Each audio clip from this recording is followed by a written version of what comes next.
जी अस्सलाम वालेकुम व्यूअर, मैं हूं आसिफ और आप देख रहे हैं मेरा यूट्यूब चैनल आसिफ की दुनिया। एक दफ़ा का जिक्र है कि एक गांव था और उस गांव में ना सैलाब आ गया और गांव की जो टोटल आबादी थी वो थी 150 लोग। और गांव में सैलाब में जो फंसे हुए लोग थे उनको निकालने के लिए हेलीकॉप्टर का इस्तेमाल किया गया। तो हेलीकॉप्टर वाले ने ना जब बंदे निकाले तो 150 की बजाय 500 लोगों को निकाला।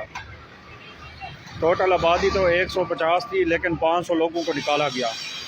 तो हेलीकॉप्टर वाले अफसर ने ना वो चला गया सरपंच के पास, जो बड़ा बंदा था उसके पास चला गया।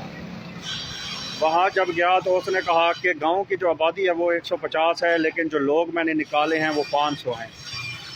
तो सरपंच ने जवाब दिया कि साहब, ये पहली दफ़ा गांव में जो है ना हेलीकॉप्टर का इस्तेमाल किया गया है, तो इस वजह से लोग जो है ना एक तरफ से आप उसको निकाल के ले आते हो, दूसरी तरफ से जो है ना लोग दोबारा जो है ना पानी में टुबकी लगा देते हैं।